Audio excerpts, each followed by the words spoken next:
Nosso estudo de hoje é a lição 14 do livro Mediunidade e Sintonia e tem por título Preparação Mediúnica. Por mais que se fale em mediunidade, é forçoso referir-nos sempre à disciplina, que só a doutrina espírita consegue orientar para o bem.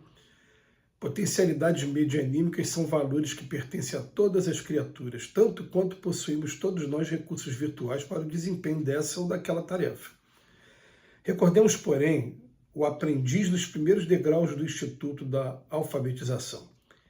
Que ele sabe ler e escrever, de certo sabe, mas se pretende partir para realizações outras, além das bases primárias, há que se matricular voluntariamente na escola sem férias do maior esforço, estudar e aprender sempre. Assim também o médium nas etapas iniciais do desenvolvimento das energias psíquicas. Que ele pode comunicar-se com os desencarnados e receber-lhes a palavra, de certo pode. No entanto, se deseja partir na direção de tarefas maiores, além das bases iniciais, há que se matricular na oficina sem férias do maior esforço, estudar e servir sempre. Se uma certidão de competência no campo das profissões liberais da Terra exige do candidato desde o abecedário à cúpula universitária, nada menos de 15 a 20 anos de preparação, a fim de que se lhe ajustem os centros mentais para o começo do trabalho a desenvolver, a que título esperar que um médium se forme com segurança em poucos dias? Encarregar-se dos interesses espirituais dos outros, conduzi-los, harmonizá-los, elevá-los ou socorrê-los, será menos importante do que traçar uma planta para o levantamento de uma ponte ou para a construção de uma casa? Não nos iludamos com respeito à formação mediúnica. Desenvolvimento medianímico sem aperfeiçoamento do veículo para as manifestações espirituais é o mesmo que trabalhe sem orientação do operário, que resulta invariavelmente em cansaço inútil. Convençamo-nos de que legiões de mediunidades, tanto quanto legiões de inteligências, enxameiam por toda parte. Mas aprimorar uma e outras, doando-lhes proveito e responsabilidade, exige estudo e trabalho pacientes para que se lhes efetue a educação. Ora, sabemos todos que educação não aparece sem disciplina, como disciplina não chega a ter nós sem sacrifício. E sacrifício não é fácil para ninguém. Aí que está a questão. Mais uma vez recorro a um amigo que chegou perto de mim perguntando como é que ele fazia para desenvolver a mediunidade. E a recomendação que foi dada para ele inicialmente foi, em primeiro lugar, procurar um lugar para você estudar, entender o que é mediunidade. Né? Em segundo lugar, a maneira que você vai ter de desenvolver mediunidade é estudar e trabalhar, estudar e servir. Aí você fica pensando assim, servir. Servir, você pode servir em qualquer lugar, inclusive o melhor lugar para você servir, em primeiro lugar, na sua família, em segundo lugar, na sua profissão. E tem algumas profissões que até facilitam, mas desse meu amigo, por exemplo, ele é professor de educação física. Eu falei, a partir do momento que você começa realmente a se interessar pelos seus alunos, a partir do momento em que você não está simplesmente preocupado com quanto vai receber e o dia do pagamento, não. A gente precisa de dinheiro na Terra, a gente precisa.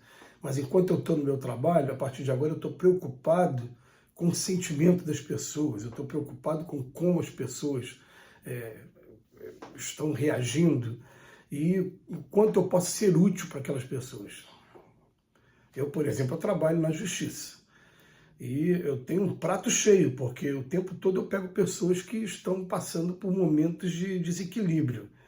A pessoa não queria estar ali na justiça, ela queria ter resolvido o problema, infelizmente, ou teve que entrar com uma ação contra alguém, ou alguém entrou com uma ação contra ela. E naquele momento, eu tenho um prato cheio para mim, para toda vez que eu me levantar da minha cadeira para atender alguém, eu penso, eu vou fazer aquela minha oração íntima, como é que eu faço para fazer um pouquinho mais, para poder estar servindo aqui de instrumento.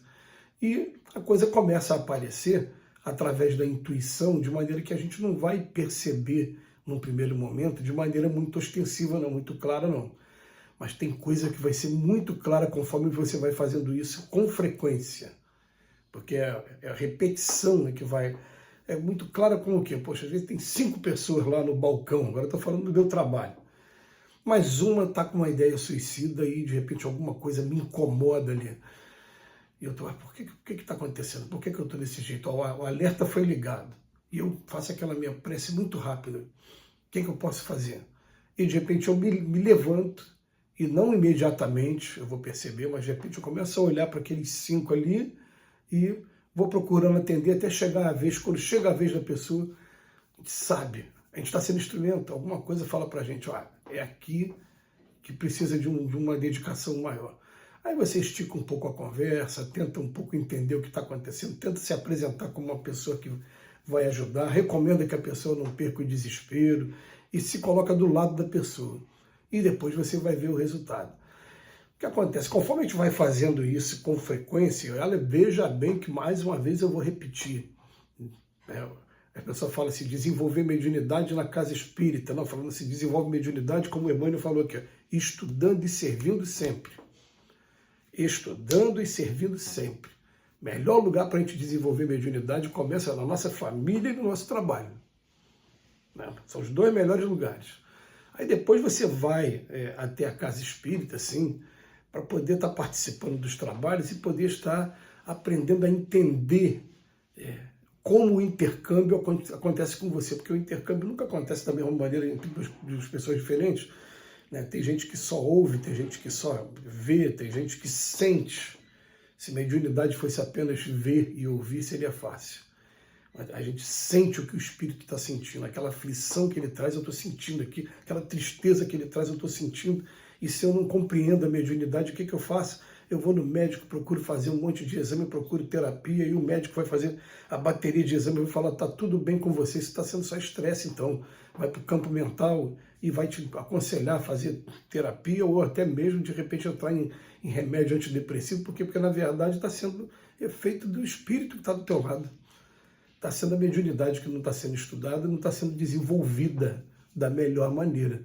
Aí você, pelo seu livre-arbítrio, você pode optar assim, eu não quero participar disso, não quero fazer isso, tá, mas você tem essa capacidade. Você vai escolher de que tipo de espírito você vai estar sendo médium. A gente tratou isso em outras lições aqui desse livro mesmo, recentemente. Mas nessa de hoje, eu descobri, então vamos lá, agora é um trabalho perseverante. A comparação que o Emmanuel fez é espetacular. Em que para eu chegar no mercado do trabalho, pelo menos aqui a nível de Brasil, eu preciso de 9 anos de ensino fundamental, preciso de 3 de ensino médio, 12 anos. Depois preciso de 4 a 5 anos, dependendo do curso de ensino universitário. Já passou para 17, 16 ou 17. E dependendo da área, precisa até fazer residência depois. A pessoa leva 20 anos para se preparar para iniciar o trabalho médico. Aí tem gente que acha que a mediunidade você vai desenvolver de uma hora para outra. Você não vai desenvolver mesmo de uma hora para outra. Você vai começar a estudar, começar a experimentar. Eu, por exemplo, eu percebo sim que quando eu estou participando de qualquer coisa direcionada à divulgação da doutrina espírita, a mente fervilha e as ideias chegam. Por quê? Porque nesse momento eu estou sendo instrumento. E dependendo do assunto que eu estiver falando e da assimilação fluídica com o espírito vem para o meu lado e ele está jogando a ideia e eu estou falando aqui. Eu estou aproveitando o que ele está me jogando e estou misturando com a minha bagagem cultural também, intelectual também, e falando. Então, por isso que fala assim, estudar. E a gente falou isso em lições agora anteriores. Estudar tudo, não ficar estudando apenas doutrina espírita, porque quando a gente estuda só a doutrina espírita, o que acontece? Parece que a gente descamba um pouco para o campo do fanatismo.